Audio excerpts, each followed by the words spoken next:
Economics विषय में post graduation कर चुकी श्रीमती प्रतिभा बालियान जी फाइनेंस के क्षेत्र में अपनी दक्षता के लिए प्रसिद्ध हैं। अपने 28 वर्षों के वृहद अनुभव और कार्यकुशलता के साथ उन्होंने बैंकिंग फील्ड में अपना अलग और ख़ास मुकाम हासिल किया है। आईसीआईसीआई ग्रुप में अपनी उपयोगिता सिद्ध करते हुए उन्होंने पैन इंडिया रिकॉग्निशन अर्जित की है। बैंकिंग और इंश्योरेंस सेक्टर में एक्सपर्ट एक्स बैंकर श्रीमती प्रतिभा बालियान जी कस्टमर सेटिस्फैक्शन के प्रति डेडिकेटेड रहते हुए 20 से ज़्यादा सर्टिफिकेशंस प्राप्त कर चुकी हैं। वर्तमान में सोशल एक्टिविस्ट, मोटिवेटर स्पीकर और बहुत से एमएसएमई प्रोजेक्ट्स में कार्यरत श्रीमती प्रतिभा बालियान जी का बिजनेस पाठशाला में एक्सपर्ट के तौर पर हम स्वागत करते हैं।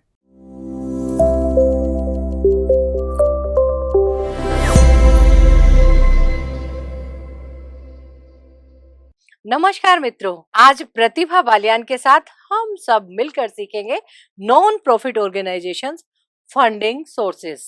नॉन प्रॉफिट ऑर्गेनाइजेशंस जो एनपीओज होते हैं वो फंडिंग को कैसे सोर्स करते हैं।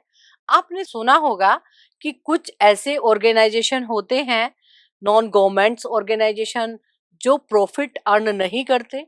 ऐसे संगठन जो समाज सेवा का काम करते हैं, कहीं ना कहीं समाज को सपोर्ट करने का काम करते हैं और उनका इंटेंशन बिजनेस जनरेट करना या एक कंपनी बनाना नहीं होता। उन संगठनों का मकसद समाज में कुछ चेंजेस लेकर आने का होता है, बट वो पूरी तरीके से एक संगठन होता है, पूरी फंक्शनिंग बॉडी होती है उनकी, उनको काम करना होता है बिना किसी प्रॉफिट के। तो फंडिंग सोर्सेज उनके लिए कहाँ से आए, क्योंकि किसी भी संगठन को चलाने के लिए, किसी भी बॉडी को चलाने के लिए हमें बैठने की जगह की आवश्यकता होती है, स्टाफ की आवश्यकता होती है, लोगों को काम देने के लिए उस फिर अगेन एक जगह की आवश्यकता होती है, अलग अलग ट्रांसपोर्ट की आवश्यकता होती है। जिनको काम कराना है उसमें कुछ न कुछ काम का इन्वेस्टमेंट होता है। अगर ट्रेनिंग्स दिलवानी है तो ट्रेनिंग्स का पैसा जाता है, अगर अवेयरनेस प्रोग्राम करने हैं तो भी पैसा लगता है। तो आप कुछ भी करें, जब भी आप क्रियान्वयन होंगे, जब भी आप ऑपरेशनल फंक्शन में कहीं ना कहीं आएंगे, तो आप देखेंगे कि आपको पैसे की आवश्यकता पड़ेगी पड़ेगी। तो कहाँ से आता है ये पैसा, या कहाँ से लेकर आती हैं नॉन प्रॉफिट ऑर्गेनाइजेशंस, कैसे सोर्स करते हैं अपने लिए फंड्स को, आइए हम सब जानते हैं और आगे बढ़ते हैं। बहुत सारे प्रोजेक्ट्स नॉन प्रॉफिट ऑर्गेनाइजेशन एनपीओज के जो होते हैं, उनकी वाकई एक बहुत बड़ी आवश्यकता और सबसे पहली आवश्यकता होती है फंड्स को लेना। उसके लिए वो अपना स्ट्रेटजी बनाते हैं और बहुत सारे तरीकों की खोज करते हैं कि क्या हम इस तरीके से एक स्ट्रेटजी के चलते इस तरीके से फंड को सोर्स कर सकते हैं, अपने पास पैसा ला सकते हैं, उसका फिर अलग अलग आयामों में किस तरीके से इस्तेमाल कर सकते हैं। क्या है स्ट्रेटजी उनकी, पैसे को लाने की, फंड्स को लाने की, फंड्स रेज करने की, कहाँ से लेकर आएंगे, कैसे करेंगे, और अपनी आवश्यकताओं को और जो उनकी कैपेबिलिटीज हैं उनको कैसे प्रूव करेंगे, कैसे अप्रोच करेंगे वो उन फंड्स को लाने के लिए। ज्यादातर एनपीओज क्या करते हैं, वो फंड को एक्वायर करते हैं और उनका एक ही तरीका होता है कि वो बहुत कोशिश करते हैं। जो एक मेजर तरीका होता है कि पूल बना के पैसा ले लेना, ग्रुप बना के पैसा ले लेना, अपने को एडवर्टाइज करना और वहां से पैसा ले लेना। लेकिन फिर भी कई बार बहुत बड़ी कम्युनिटीज में टुकड़ों टुकड़ों में क्राउड फंडिंग करके भी पैसे को रखा जा सकता है, या डोनर्स होते हैं जो चैरिटी करना चाहते हैं उनसे भी पैसा ले सकते हैं। मोटे मोटे तौर पे काफी लोग जानते हैं कि किस तरीके से फंडिंग्स आती है, लेकिन हम यहाँ आपको बताएंगे 15 के आसपास ऐसी सोर्स फंडिंग की कि कैसे लाया जा सकता है और उन्हें किस तरीके से अप्रोच किया जा सकता है और कहाँ कहाँ से ये पैसा आकर नॉन प्रॉफिट ऑर्गेनाइजेशन के लिए लग सकता है। हम सबसे पहले बात करेंगे ग्रांट्स की। गवर्नमेंट्स की बहुत सारी ग्रांट्स आती हैं जो अलग अलग आयामों में लगती है। सरकार बहुत सारी योजनाएं चलाती हैं, प्राइवेट ऑर्गेनाइजेशंस भी बहुत सारी योजनाएं चलाते हैं। उनका अपना एक फंड होता है, सीएसआर फंड। और ग्रांट्स आती हैं जैसे एजुकेशन के लिए, अगर आप बच्चों की एजुकेशन पे काम कर रहे हैं तो उसकी ग्रांट्स होती है। अगर आप किसी पर्यावरण पे काम कर रहे हैं तो वहां की ग्रांट्स होती हैं। तो आपको अपना प्रोजेक्ट रिपोर्ट प्रॉपर तैयार करना चाहिए नॉन प्रॉफिट ऑर्गेनाइजेशन का, और उसके लिए फिर आपको अप्रोच करनी चाहिए वो जो सारी चीजें होती है कि आपके एनजीओ को, आपके एनपीओ को, उसकी जो प्रोसेस होती है इनिशियल, वो सारी पूरी होनी चाहिए, वो सारे रिक्वायरमेंट फुलफिल करता हुआ होगा तो आप ग्रांट्स के लिए एलिजिबल होते हो। लेकिन ग्रांट्स के लिए एलिजिबल होने के लिए सबसे बड़ी दिक्कत क्या होती है कि आपको एक रिसर्च बहुत करनी पड़ती है। आपको कहाँ से मिलेगी ये ग्रांट्स, शुरू में पता ही नहीं होता कि हम किस डिपार्टमेंट के साथ जाएं, हमें ये नहीं पता होता हम इस अपनी ग्रांट्स को लेने के लिए, हम ये फंड को सोर्स करने के लिए किसके पास जाएं। तो इतनी सारी रिसर्च हो जाती है। दूसरे उस रिसर्च के साथ साथ कभी कभी ये बहुत स्ट्रेसफुल होता है क्योंकि आपकी चीजें कंप्लीट नहीं होती, या जब तक आप पहुंचते हैं उस चीज की ग्रांट्स बाकी लोगों को मिल चुकी होती है, आपका नंबर नहीं आता, या किन्हीं भी वजह से आपको मनाही हो जाती है। तो जब आपको मना होता है किसी काम के लिए, आप अप्रोच कर रहे होते हैं और एक अच्छे काम के लिए आपने पूरी स्ट्रेटजी बनाई होती है, बैक एंड में आपके पास काफी काम किया हुआ होता है, और जब रिजेक्शन आता है, मना होती है, तो वो आपके लिए काफी स्ट्रेसफुल होता है। हाउएवर, बहुत बड़ा कंट्रीब्यूशन होता है ग्रांट्स का किसी भी एनपीओ के लिए बहुत बेहतर ढंग से रोल करने के लिए।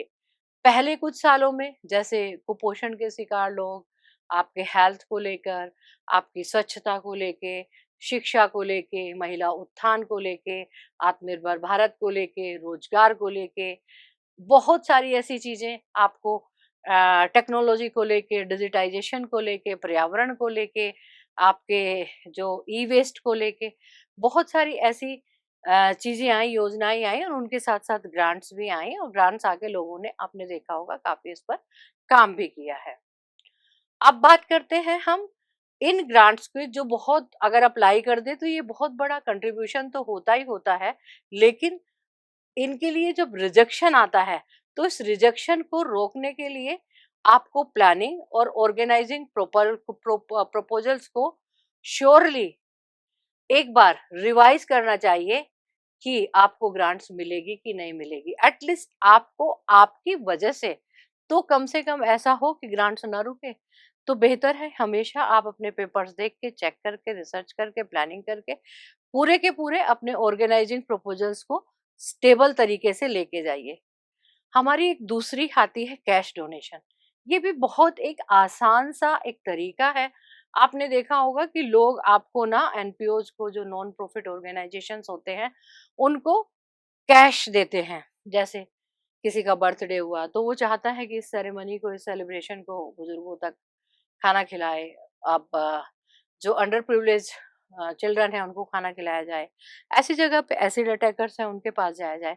ऐसे के लिए बहुत सारे लोग ना, इंडिविजुअल या ऑर्गेनाइजेशन भी, कई बार कोई ऑर्गेनाइजेशन सोचता है कि उसका अगर एनुअल कोई भी सेलिब्रेशन है, उसकी स्थापना दिवस है, तो ऐसे टाइम पे वो सेलिब्रेट करना चाहता है कि वो जाके ऐसी जगह पे डोनेट करे कि जहां से उसको खुशियां मिले और समाज में कुछ बेहतर चीजें हों। ऐसे इंडिविजुअल व्यक्ति भी कई बार अपने को कैश देता है, और उन नॉन प्रॉफिट ऑर्गेनाइजेशंस को उस कैश के थ्रू वो कुछ भी काइंड में, या जहां भी जो सपोर्ट करना चाहते हैं, ऑर्गेनाइजेशन के सेटअप को मैनेज करते हुए बेहतर कुछ भी जो उसमें क्वालिटी दे सकते हैं, उस तरीके से वो कैश डोनेशन को एक्सेप्ट किया जा सकता है और उससे काम किया जा सकता है।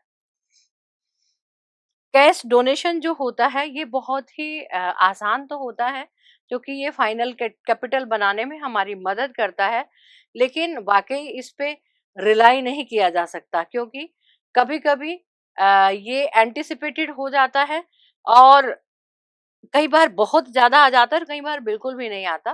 तो थोड़ा प्लानिंग, अगर जिस टाइम आपको जरूरत है इस पैसे की, और अगर आपके पास कम पैसा आया या ह्यूज पैसा आया, तो मैनेज करने में अगर ह्यूज कैश है तो भी आपको दिक्कत हो सकती है, कहाँ से आया, कैसे मैनेज करेंगे, इट्स रियली टफ। लेकिन अगर आपके पास कम भी आता है और आपको जरूरत है, तो आपके पास कहीं भी आपको दिखता नहीं, समझ नहीं आता कि इसको भी कैश लिया भी, उलझे भी रहे, और उसमें आप कैश डोनेशन के थ्रू कैसे अपनी एनपीओ को रन कर रहे हैं। कंट्रीब्यूशन, कंट्रीब्यूशन में कैश डोनेशन तो अच्छा होता ही होता है, लेकिन इसके अलावा भी कंट्रीब्यूशन आपका हो सकता है। जैसे आपके जो ऑर्गेनाइजेशंस हैं, उसमें कोई ना कोई पार्टिंग करे और उसमें कोई समय दे, एनुअल कंट्रीब्यूशन दे आपको, और कंट्रीब्यूशन जो है लार्ज अमाउंट में बोर्ड मेंबर्स के द्वारा दिया जा सकता है। जैसे कि कंट्रीब्यूशन किस तरीके से आप कर सकते हैं। पहले आपका एक ह्यूज ग्रुप है, बड़ा ग्रुप है, आपने बहुत सारे लोगों को अपने संस्था के साथ, अपने एनपीओ के साथ जोड़ा हुआ है, उन सब के साथ एक एक पार्टली आपको एक कंट्रीब्यूशन लेना है। लेट से आप 1000 रुपीज का एनुअल इनकम रख सकते हैं, एनुअल पेमेंट ले सकते हैं सबसे। लेकिन जो बोर्ड मेंबर्स होते हैं वो ज्यादा अमाउंट भी दे सकते हैं, हालांकि ये जरूरी नहीं है, क्योंकि ये अगर वो नहीं देना चाहे या उनका भी इक्वल पार्ट रहे, ऐसा भी हो सकता है। बट यूजुअली ऐसा होता है कि बोर्ड मेंबर्स अधिक पैसा देके कंट्रीब्यूशन के थ्रू एनजीओ के लिए, एनपीओ के लिए अपना फंड रेज कर लेते हैं। अब बात करते हैं मेंबरशिप ड्यूज की, क्योंकि बहुत सारे acquiring grants on regular basis can be challenging. Some NPOs has found membership large corporation which turn with need to pay certain fees known as membership।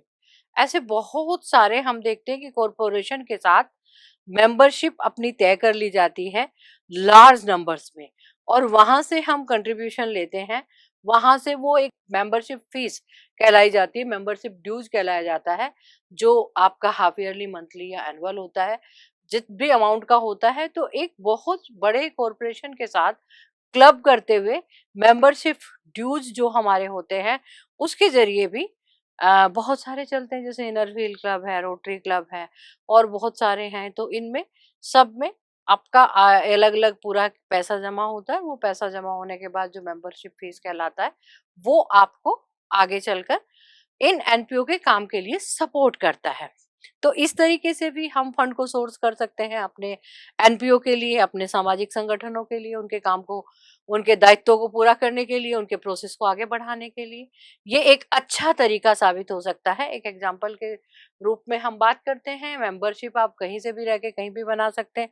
अगर आप उत्तर प्रदेश में हैं तो आप आंध्रा, मध्य प्रदेश और बहुत सारे आप स्टेट्स में, अलग अलग स्टेट्स में अलग अलग लोगों को ऑनलाइन अपने कामों के साथ जोड़ सकते हैं और उनको मेंबरशिप बनाकर उनसे आप फंड सोर्स कर सकते हैं। तो ये वाइड नेटवर्क हो गया। इसके लिए जरूरी नहीं फिजिकली आपका रहना, साथ में रहना, आप ईसीएस के जरिए या किसी भी तरीके से कंट्रीब्यूट करके अपनी मेंबरशिप फीस को पे करते हैं, और वो पेमेंट जब सारा का सारा एक जगह क्लब हो जाता है तो वो एक ह्यूज अमाउंट, एक ह्यूज फंड आपके एनजीओ के लिए काम आता है। मेंबरशिप ड्यूज ये जो है एनपीओज become more known to the public through their partnership with big corporation and in fact give the NPOs the capacity to receive more donation as well। इस तरीके से जो मेंबरशिप की फीस आती है या जो मेंबरशिप ड्यूज होते हैं किसी भी एनजीओ या एनपीओ के पास जब इकट्ठा हो जाते हैं तो आप देखते हैं कि ये मोर डोनेशन एज वेल, आपके पास और सारा डोनेशन इकट्ठा हो जाता है जिसको आप यूटिलाइज कर सकते हैं। तो ये भी एक तरीका है आपको फंड को सोर्स करने का। इन्वेस्टमेंट इनकम, इन्वेस्टमेंट इनकम में जब आप उसे यूज करते हैं, मैनेज करते हैं प्रॉपरली, तो देखते हैं कि आपके पास ना किसी भी इनकम को आप इन्वेस्ट कर सकते हैं।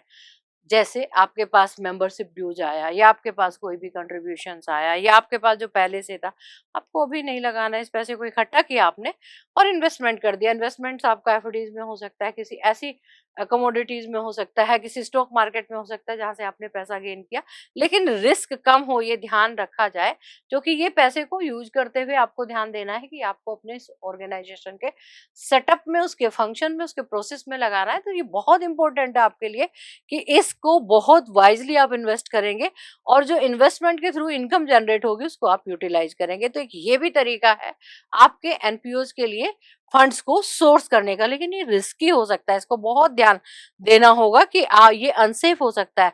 और आपकी महती जिम्मेदारी है कि जो भी पैसा आपने लिया है या कहीं से भी सोर्स किया है उसको बखूबी निभा के संभाल के रखें।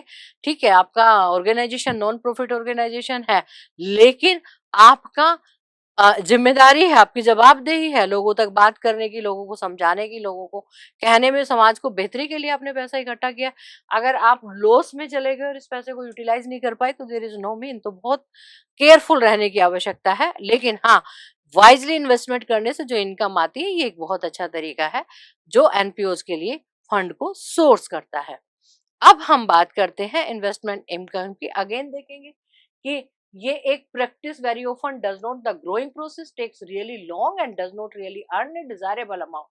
क्योंकि हमेशा आपका डिजायरेबल अमाउंट ही आ जाए जो आपने इन्वेस्ट किया, नहीं, ऐसा नहीं हो सकता। Investing in the stock market is often done but can incur loss as well as, because assurance is not something, this is the participating practice and जो आपको प्रोवाइड कर सकते हैं। ये भी यही बता रहे हैं, अगर देखा जाए तो ये निचोड़ है आपके इन्वेस्टमेंट इनकम का, कि इन्वेस्टमेंट इनकम में आप चले तो जाते हैं, स्टॉक मार्केट में चले जाते हैं जहां पे डिजायरेबल इनकम अगर नहीं हो, क्योंकि वो कोई श्योरिटी नहीं देता आपको, कोई एश्योरेंस नहीं देता, वहां आपका पैसा डाउन हो सकता है। तो ये आपको ध्यान देना है और ऐसी प्रैक्टिसेस को अवॉइड करना है। फंड रेजिंग कैंपेन्स, हाँ, आप बहुत सारे फंड रेजिंग कैंपेन्स चला सकते हैं, उसके बहुत सारे तरीके हैं। जैसे आप सोशल मीडिया पे चला सकते हैं, पार्टनरशिप पे चला सकते हैं, बूथ पे चला सकते हैं कैंपेन्स, जैसे कि रन मैराथन, गो मैराथन, वेनाथन, एंड आपका ना वसुंधरा बचाओ, पौधे लगाओ, थैला अपनाओ। इस तरीके के बहुत सारे कैंपेन चला के उस कैंपेन में अपना पैसा इकट्ठा कर सकते हैं, लोगों को क्राउड को इकट्ठा कर सकते हैं, डिफरेंट डिफरेंट मॉल्स में, ऑफिसेज में, पार्टनरशिप में, इस तरीके से अपना एक कैंपेन चला के, इस कैंपेन में हमारा ये कैंपेन है, हम इस पर्टिकुलर फंड्स को एक एनजीओ इस मद में खर्च करेगा, उसके लिए हम अभी पैसा इकट्ठा कर रहे हैं। वो अपना ब्रांड आप सोशल मीडिया पे, मॉल में, ऑफिसेज में रेस्पेक्टिव डोनेशन आपको आ जाती है और आपको सिखा भी देती है कि किस तरीके से फंड रेज करते हैं। और ये एक सहज तरीका है, इसमें बड़ा अमाउंट आ जाता है और सेफर साइड आता है। तो आप कंपेनियन के जरिए भी आप फंड रेजिंग आराम से कर सकते हैं। Another method of fund raising could be by hosting events. हाँ, आप इवेंट होस्ट कर सकते हैं। आप कहीं भी कोई भी इवेंट कर लीजिए, किसी मॉल्स में आप चले गए, वहां आपने लेट्स से कि आप कैंसर पीड़ितों के लिए मदद करना चाहते हैं और ये जो आपका इवेंट होने जा रहा है ये कैंसर पीड़ितों को हेल्प करेगा, इसके लिए आप डोनेशन दे, तो आप वहां पर डांस शो कर सकते हैं, लोगों को पार्टिसिपेट करा सकते हैं, किसी प्रोग्राम में पार्टिसिपेशन फीस ले सकते हैं, उनको वहां पे आप ऑनर भी कर सकते हैं, लेकिन जो भी आपका फंड्स बचता है वो आपके प्रोजेक्ट को ऑर्गेनाइज करने के लिए काम में आ सकता है। क्राउड फंडिंग क्या होती है? अभी आपने देखा होगा कि रिसेंट ईयर में NPO have been using social media as a form of raising funds.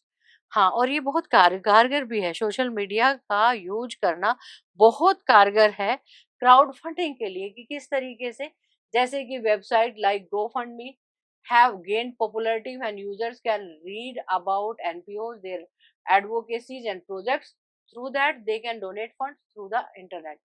बहुत सारी ऐसी चीजें भी हैं ऑनलाइन, अगर आप देखें तो फेक भी हो सकती हैं, लेकिन गो फंड में अगर देखा जाए तो उसने काफी पॉपुलैरिटी की है, जहाँ पे लोग एडवोकेसी भी करते हैं, पढ़ते भी हैं आपकी साइट्स, आपके एनपीओज के बारे में जानते भी हैं, और आपको बहुत बड़ा तादाद में अगर आप पे ट्रस्ट आ जाता है लोगों को, आपके काम ठीक है, आपके जेन्युइन है, अगर वो अपनी रिसर्च के बाद, आपको देखने के बाद या माउथ पब्लिसिटी के बाद लगता है ठीक है, तो इंटरनेट के थ्रू भी आपको ना बहुत बड़ा डोनेशन आ सकता है, जो एक सोर्स है, फंड सोर्सिंग है आपके लिए, एनपीओज के लिए, जो एनपीओज अपनी व्यवस्था को बेहतर चला सकता है।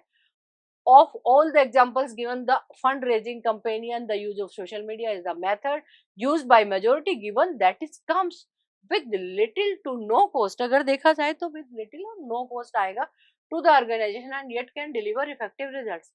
हाँ, क्राउड फंडिंग अगर देखा जाए सोशल मीडिया में आपका कितना जाता है, एफर्ट्स जरूर जाते हैं, लेकिन कॉस्ट तो ज्यादा नहीं जाती ना, क्योंकि आप वो जो नेट का बिल पे कर रहे हैं या फेसबुक या इंस्टाग्राम चलाने के लिए जो ऑलरेडी पे कर रहे हैं वही है, उसमें कुछ एडिशनल कॉस्ट आई नहीं है, लेकिन आप एक लंबी बड़ी क्राउड फंडिंग के थ्रू पैसा सोर्स कर सकते हैं। वाकई ये मिरेकल हो सकता है, इसका तरीका अपनाने की कोशिश करनी चाहिए, और ये एक बहुत अच्छा तरीका है मैनेज करने का। मैचिंग ग्रांट्स आप देखेंगे बहुत सारी ना ऐसी recurring money funding sourcing non profit organisations के लिए ग्रांट्स मैचिंग हो जाती हैं, उनको आप देखेंगे कि वो फंड को कैसे रेज कर सकती है। The practice has been proven to be the effective.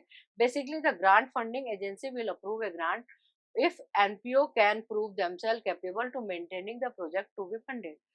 आपने देखा होगा कि आपके प्रोजेक्ट की जो डेडलाइंस हैं, जो आपके प्रोजेक्ट्स की ऑर्गेनाइजेशंस का जो सेटअप बना हुआ है, किस तरीके से आपने अपने प्रोजेक्ट को रखा है, देखा है, मैनेज किया है और उसे जब आप प्रेज़ेंट करते हैं, तो क्या जो ग्रांट्स में जो चीज़ें दी गई हैं, जो टर्म्स एंड कंडीशन है, क्या वो मैच कर रही हैं?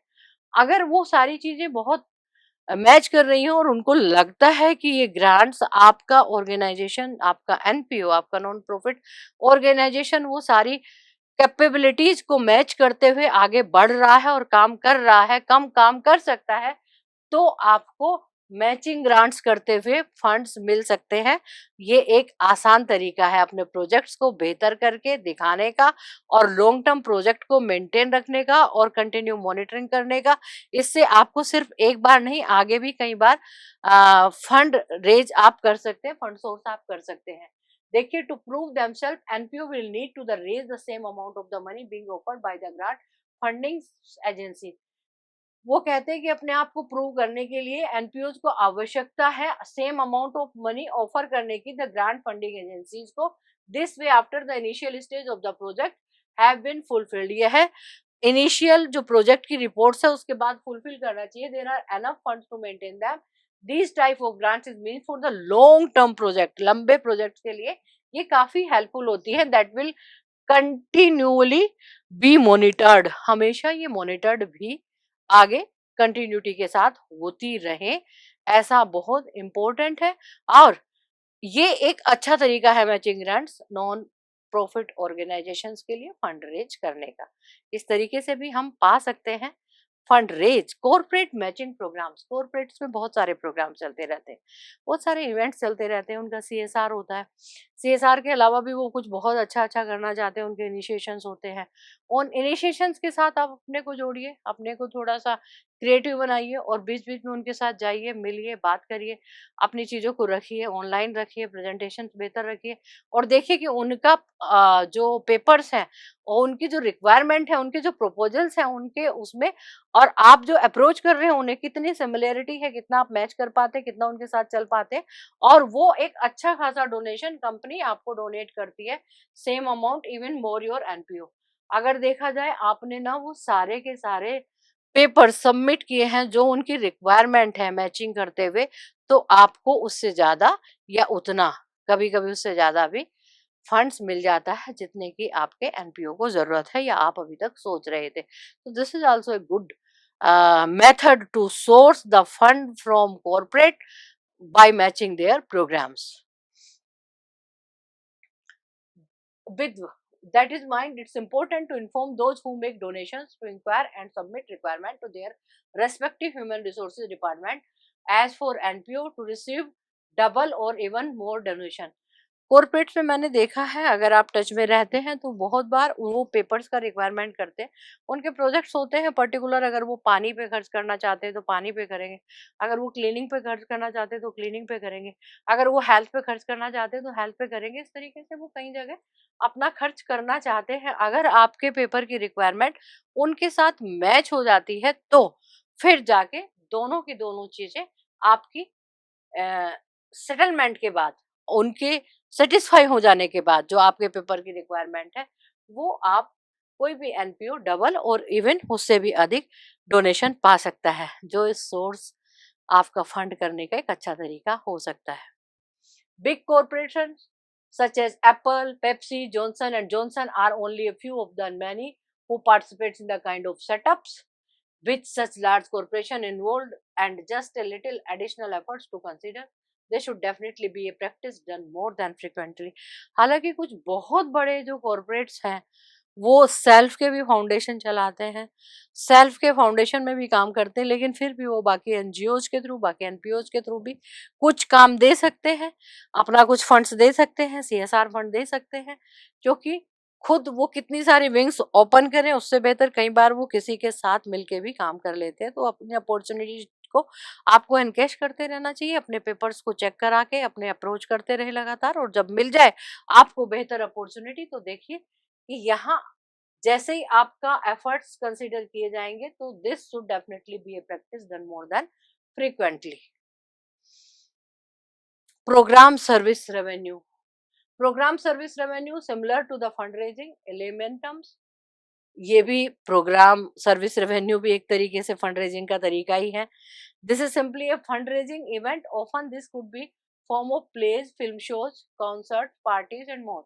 इसमें भी जैसे आप कॉन्सर्ट्स कर सकते हैं, सिंगिंग कॉन्सर्ट्स कर सकते हैं, आप फिल्म के शोज कर सकते हैं, आप प्ले कर सकते हैं, सोशल अवेयरनेस पे कर सकते हैं, पार्टीज कर सकते हैं, और most of the time the money earn from the sale of the ticket will go to the specific project.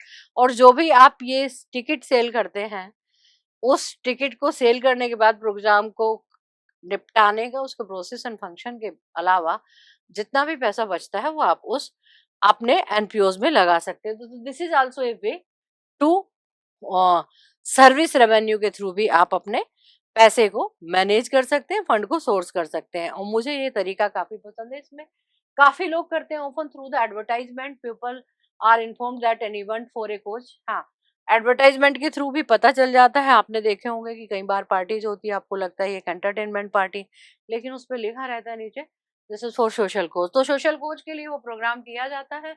तो ऐसे with encourage people all the more to the attend. अगर सोशल कोच के लिए कोई काम हो रहा होता है तो फिर लोगों को लगता है कि मैं इसको अटेंड करने के साथ साथ मैं एक अपने पैसे को और अपने एंटरटेनमेंट को एक बेहतर तरीके में, बेहतर जगह मेरा पैसा जा रहा है, जो मैं भले इसको एंजॉय कर रहा हूँ, तो लोगों की अटेंटिविटी भी बढ़ जाती है, प्रेजेंस बढ़ जाती है। Although this comes at the cost and can be the risk if there won't be many attendees. अगर बहुत सारे लोग नहीं आते हैं तो आपके लिए कई बार ये प्रोग्राम बहुत महंगा पड़ जाता है, रिस्की पड़ जाता है। लेकिन जैसे आपको एक्सपीरियंस होता है, आप देखते हैं, तो आप धीरे धीरे ना इस काम में सफल होने लगते हैं और आपके पास ना अच्छी क्राउड आना शुरू हो जाती है। Sometimes individual donation are even given after the event. और कभी कभी क्या होता है कि इस तरीके के प्रोग्राम में जाने के बाद जब आप बताते हैं कि ये कार्यक्रम आपका, पर्टिकुलर प्रोग्राम आपका, पर्टिकुलर शो और कॉन्सर्ट बट इस काम के लिए हुआ था, उनको हेल्प के लिए होते हुआ था, तो कोई कंपनी या कोई ऑर्गेनाइजेशन आके अलग से भी आपको हेल्प दे देती है, जिससे भी आपके फंड आप अधिक सोर्स कर पाते हैं अपने एनपीओज के लिए। इन काइंड डोनेशन हम कैश में लेते हैं, हम अपने मेंबरशिप में ले लेते हैं, हम अपने कंट्रीब्यूशंस के जरिए ले लेते हैं, लेकिन हम इन काइंड डोनेशन भी लेते होंगे। आपने सुना होगा कई बार कि इन काइंड डोनेशन, वस्तु को लेना, वस्तु के रूप में लेना, similar to cash donation. In kind donation also just received by the particular NPO. जैसे उसके लिए हो सकता है आपका वाटर कूलर हो गया है, आपका जनरली इसमें क्लोथिंग्स होते हैं, फूडिंग्स होते हैं, फर्नीचर्स होते हैं, यूटिलिटीज की कुछ चीजें होती हैं। अधिकतर तो वही मिलता है, लेकिन ट्रांसपोर्टेशन होता है, स्पॉन्सर्स होते हैं। These donations help NPOs and their project function more effectively. Let's say मैंने अगर एक स्कूल खोला है बच्चों को पढ़ाने के लिए, तो किसी ने अगर मुझे फर्नीचर दे दिया है, मेरे को रहने का जगह दे दिया है, ट्रांसपोर्टेशन चार्ज दे दिया है, बच्चों को लाने ला जाने का अगर ट्रांसपोर्टेशन के एक रिक्शा दे दिया है, एक बस दे दिया है, तो इट्स गुड फॉर मी। और किसी भी एनपीओ, किसी भी एनजीओ को चलाने के लिए ये सफिशियंट है। क्लोथिंग, अगर बच्चों का यूनिफॉर्म मिल जाता है, अगर हम एक टेलरिंग हब खोल रहे हैं, तो वहां पे अगर हमको cutting, saving machine, equipments and all सब काइंड के रूप में मिल जाते हैं, तो ये भी एक तरीके से फंड सोर्सिंग ही है हमारे लिए।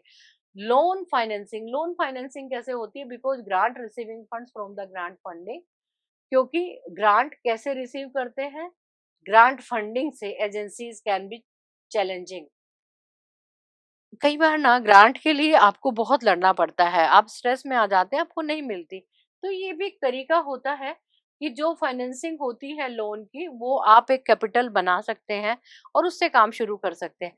लेकिन ये थोड़ा रिस्की होता है, क्योंकि लोन को आपको रीपे भी करना होता है। अगर रीपे नहीं हो पाया, अगर आपकी मैन्युफैक्चरिंग का क्वालिटी या फिर उस तरीके से सेल नहीं हो पाई, तो रिस्क हो सकता है। लेकिन अगर आप एक्सपर्ट हैं, आपने पहले से कुछ चीजें चलाई हुई है और आप एक्सपीरियंस्ड हैं, तो तब आप लोन में भी जा सकते हैं और ये रिस्क ले सकते हैं और अपने एनजीओ के लिए इसको एज ए फंड सोर्स आप मान सकते हैं और कर सकते हैं। लोन फाइनेंसिंग में आप देखेंगे, it has to be remembered that a loan need to be prepaid. NPOs has to the capacity to pay their debt after a period of time. Cash benefit from it, but is not suggested for those who may not be unsure. जो बहुत ज्यादा sure नहीं है, तो वो इसे practice में ना लाएं, क्योंकि ये रिस्की है। ये ध्यान रखें, ये सिर्फ वही लोग इस्तेमाल करें जो एक्सपीरियंस्ड हो। गिविंग सर्कल्स ये भी एक तरीका है। आज ये बहुत नोन नहीं है, बहुत लोग इसको नहीं जानते हैं, लेकिन ये भी एनपीओ का एक फंक्शन का तरीका है। Come giving circle can be formed or even as informal as possible. Essentially, giving circles are group of people who want to be help charities.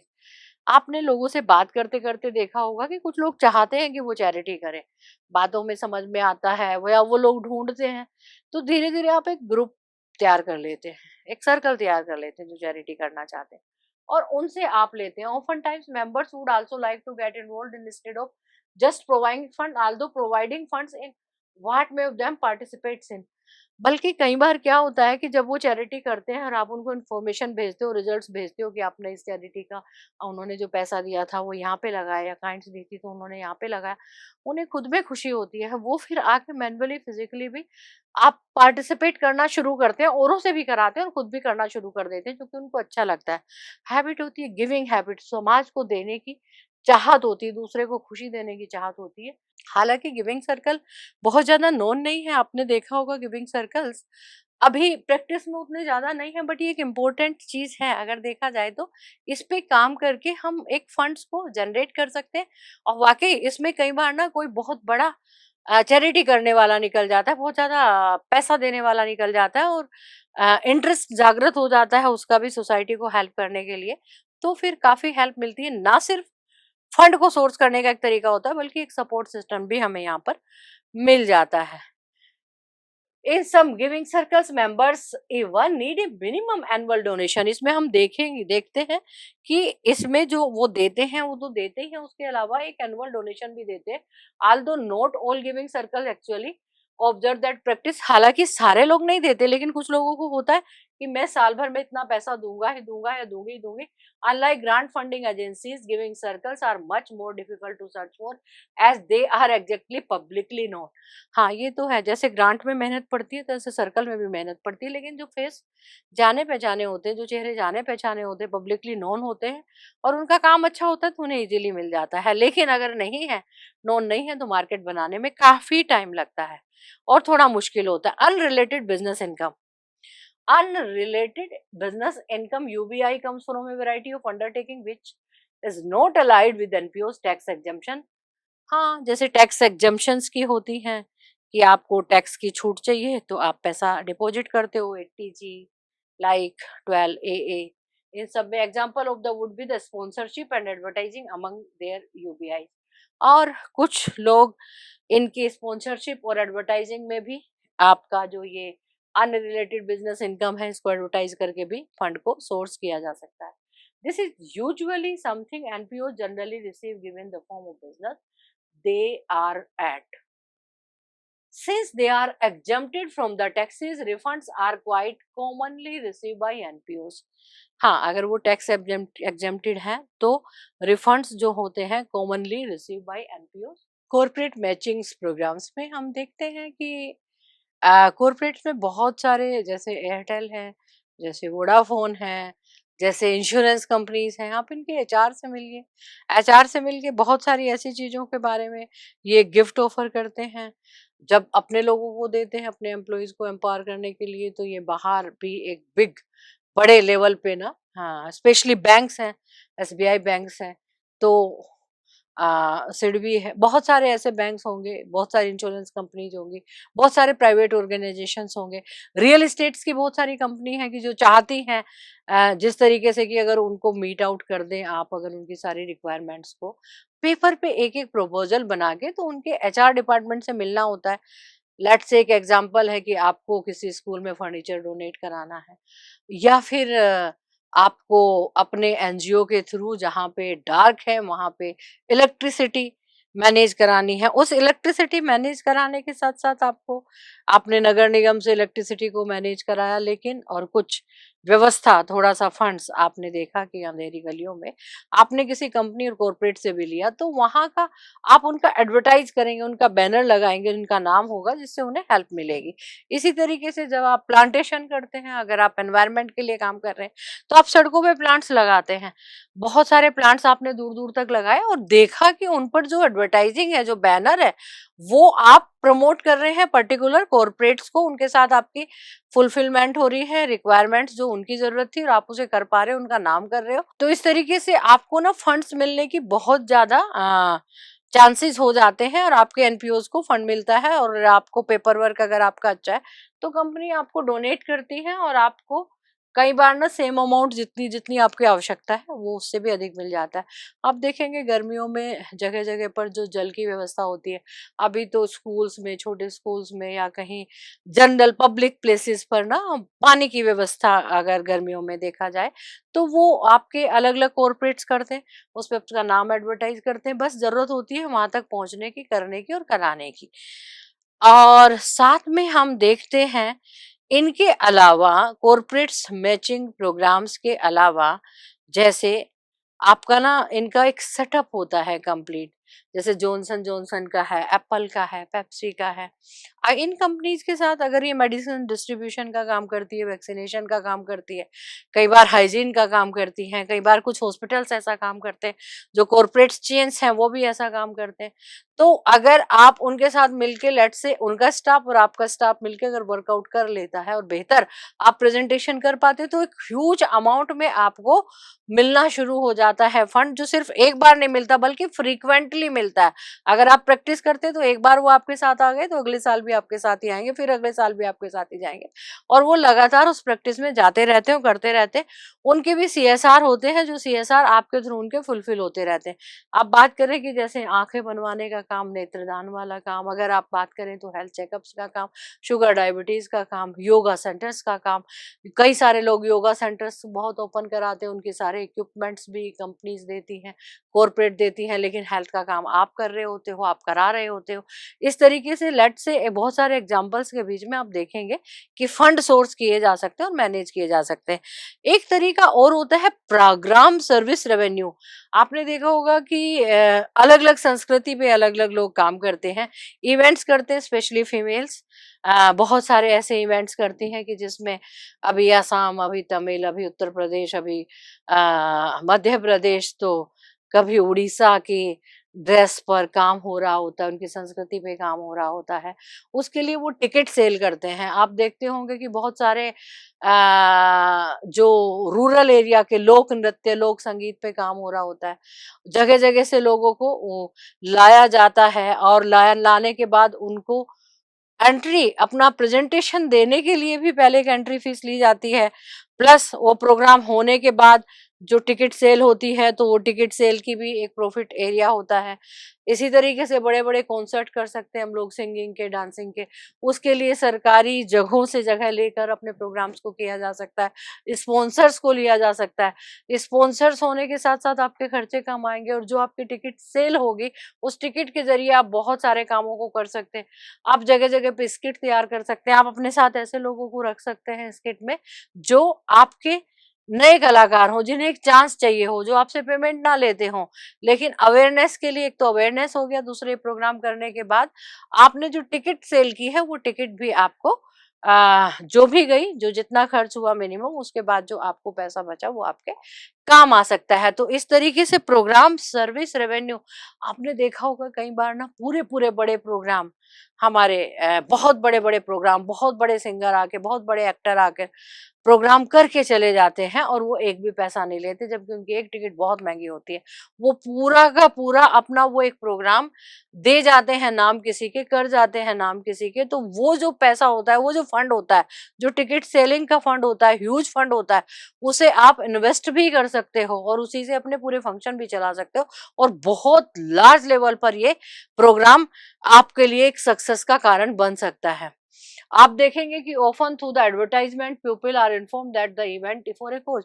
और जब आप एडवर्टाइजमेंट करते हो कि ये पर्टिकुलर आप इस कोच के लिए कर रहे हो, तो बहुत सारे लोग आ जाते हैं आपके पास।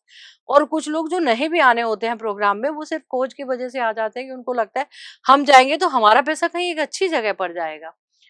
हालांकि कई बार ये बड़ा रिस्की होता है, क्योंकि जो कॉस्ट लगती है वो कई बार आप क्लेम नहीं कर पाते, सेटल नहीं हो पाती, तो थोड़ा सा मुश्किल हो जाता है। अवेयरनेस प्रोग्राम अगर आप करते हैं और रेज फंड करते हैं तो बहुत एक अच्छी क्राउड भी आपके पास आ सकती है। अगर आपके पास एक्सपीरियंस अच्छा है तो आप इसे आगे बढ़ा के कर सकते हैं। एक्सपीरियंस लोग पार्टी, क्राउड फंडिंग और प्लस साथ में जो जैसे प्ले हैं, जैसे आपके अलग अलग देश और विदेश के प्रोग्राम्स हैं, संस्कृति को लेके, कल्चर को लेके, डांस को लेके और स्किट्स को लेके, अलग अलग जयंतीज पर अलग अलग तरीके से स्कूल्स एंड कॉलेजेस में ये सब टिकट सेल करके या बड़े सेमिनार्स में ट्रेनिंग प्रोग्राम्स रन करके, मोटिवेशनल प्रोग्राम्स रन करके पैसे को जनरेट कर सकते हैं और यूज कर सकते हैं। इन काइंड डोनेशन सबसे ज्यादा अगर देखा जाए, इन काइंड डोनेशन हमारे यहाँ बहुत होती है, क्योंकि इन काइंड डोनेशन का एक फायदा ये भी होता है कि रिसाइकल होती है चीजें। नई तो मिलती ही मिलती है, लेकिन अगर आपके पास वेस्टेज भी है तो फंड्स को, आपके एनजीओज को, आपके एनपीओज को वो भी मिलती है। वैसे इन काइंड्स में अगर देखा जाए तो कैश के अलावा आपको मिलते हैं कपड़े, ढेर सारे खाना मिलता है, यूटेंसिल्स मिलते हैं जो किसी भी घर को, होटल को चलाने में काम आ सकते हैं, मशीनें मिलती है जो हुनरमंद लोग अपना काम कर सकते हैं, हलवाई के बर्तन, आपके इलेक्ट्रिकल इक्विपमेंट्स जिससे कि आप अपनी एक शॉप चला सकते हैं, आप इलेक्ट्रिसिटी का घर घर जाके काम कर सकते हैं। ऐसे लोगों को रोजगार देने के लिए आपको इन काइंड्स भी बहुत सारे ऐसे सेटअप होते हैं जो अपना पुराना सेटअप बंद कर रहे होते हैं। पुराना सेटअप एक कोई भी अगर चेंज करता है तो वो अपना जो वेयर हाउस होता है उसको पूरे के पूरे इन काइंड डोनेट करना चाहता है। उससे आप बहुत सारे लोगों को रोजगार दिला सकते हैं, कोई दूसरा व्यक्ति फंड भी दे सकता है आपको। तो इस तरीके से आपके पास ना बहुत सारा सामान तैयार हो जाता है जो आपको हेल्प करता है, similar to cash donation. In kind of donation are also just received by the particular NPO. There is no need to apply for such grants. सच पूछे तो अगर आपको मिलता है तो ग्रांट्स के बदले ये ज्यादा बेहतर आपके पास सामान आ जाता है, और जो आपके लिए एक फंड सोर्स का काम करता है। लोन की सुविधा आप ले सकते हैं, तो ये एक हमारे तरीका हो सकता है मैनेज करने का। और थैंक यू कहने से पहले एक बार हम फिर से रिवाइज करेंगे कि हमने क्या क्या सीखा आज की अपने इस प्रोग्राम में, कि फंड सोर्स कहाँ से करें एनजीओज के लिए, एनपीओ के लिए, एनपीओ मतलब नॉन प्रॉफिटेबल ऑर्गेनाइजेशन के लिए हम ग्रांट्स ले सकते हैं, हम कॉमन क्राउड फंडिंग कर सकते हैं, हम मेंबरशिप ड्यूज ले सकते हैं, हम एडवर्टाइज कर सकते हैं, सोशल मीडिया पे बता सकते हैं, हम प्ले कर सकते हैं, हम कंट्रीब्यूशन पार्टीज कर सकते हैं, हम कॉन्सर्ट कर सकते हैं, हम लोन ले सकते हैं, हम कॉरपोरेट के साथ काम कर सकते हैं, कॉरपोरेट को अप्रोच कर सकते हैं, loan facilities there, financing are there, and हम काइंड्स कैश डोनेशन, हम टैक्स एग्जम्पशन के लिए और ढेर सारी ऐसी कुछ चीजें हैं कि जो हम अपने एनपीओज में सोर्स कर सकते हैं। पैसे को कहाँ से लाके, इन्वेस्टमेंट इनकम, आप अपने पैसे को स्मार्टली इन्वेस्ट करके उससे इनकम जनरेट कर सकते हैं। तो ये थे कुछ कॉमन तरीके, जिसमें एक दो तरीका ऐसा भी था जैसे ग्रुप सर्कल जो बहुत ज्यादा फैमिलियर नहीं है, जिससे आप अपना एनजीओ चला सकते हैं और बेहतर तरीके से रन कर सकते हैं, और आपको आपके एनजीओ, आपके नॉन प्रॉफिट ऑर्गेनाइजेशंस के लिए फंडिंग आ सकती है। आपके सवालों के लिए हम तैयार हैं, आपके जो भी सवाल हैं उनका हम जवाब देंगे। नमस्कार, आज के लिए बस इतना ही। Thank you.